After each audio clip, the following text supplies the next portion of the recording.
In its basic principles, soccer is played in 5 different phases, each with its requirements, risks, and opportunities. We have the attack and defense phases, the respective transitions, and those instances when there is a need to restart the play. While the opponent has the ball, the primary concern is to prevent the opposing team from scoring. A series of sequenced steps, starting when the ball is initially lost, where every player works together and is aware of his responsibilities, improves the probability that we can get possession before a goal is scored.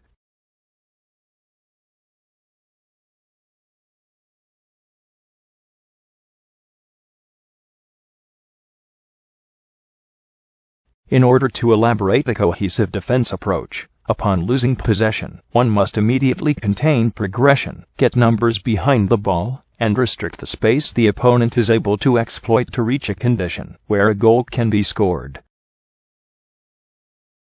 More, we can work towards forcing the opponent to lose possession in such a way that it is advantageous to our attack success. The team formation needs discipline and structure. For example, in a goal kick, one must account for a long kick aimed at the middle third, or a short pass aimed to build up from the back. The assignment of marking responsibilities, and a methodic movement of players to assure the ability to maintain the ball in front of the back defensive line, is a fundamental requirement for a robust defensive strategy.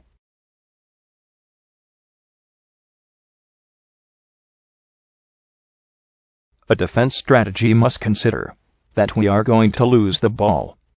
The positioning of players and definition of what zones or areas in the field a player must cover is critical for the success of the defensive effort. In the effort to limit the attacking progression, one needs to create numeric superiority behind the ball and prioritize the task sequence to enable a path for coordination between players.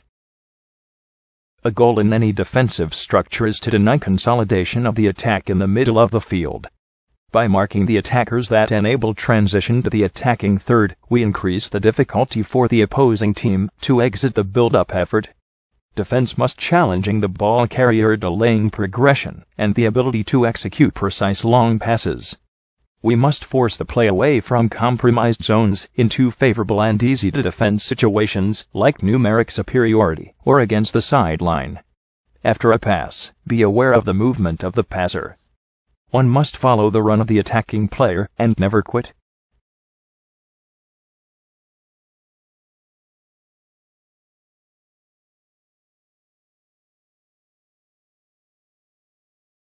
We must expect a prepared opponent with high skill and technical ability. It is important to have patience and structure, always aiming at maintaining numerical superiority behind the ball. Good technique in marking minimizes the power and set time available to the ball carrier. Always look at protecting the goal-bound player, forcing the ball carrier to move the ball rather than allowing a long pass. The defense structure must be always in reference to the ball. Cover the players in the immediate goal path and mark the ball carrier. This suggests that one must load the direct path towards goal and force the ball to be passed to the outside or backwards. As the ball moves, the defensive effort prioritizes coverage of those areas in the direct path to the goal. The objective of the attacking players is to create space and isolate a player that can manage a shoot on goal. To minimize these possibilities, one has to prioritize who to cover, allowing player isolation only in zones where a shoot on goal has minimum consequences. The team must shift as a group to maintain area coverage. While moving forward, the defensive team must maintain the distance between defensive lines. The decision on who marks the player receiving the ball, when to mark and how must be trained and optimized. The defensive structure ability to channel the ball path to a favorable zone can be difficult and will require complete commitment to the defensive effort by all players. In the defensive effort, the team must proceed with caution not to commit unnecessary faults, preventing progress of the ball and forcing passes backwards. When the ball is on the attacker's defensive third, it is important that the defense backline assess their position, define and communicate areas of responsibility so that the defense structure can be maintained. In the case a long pass is made into space,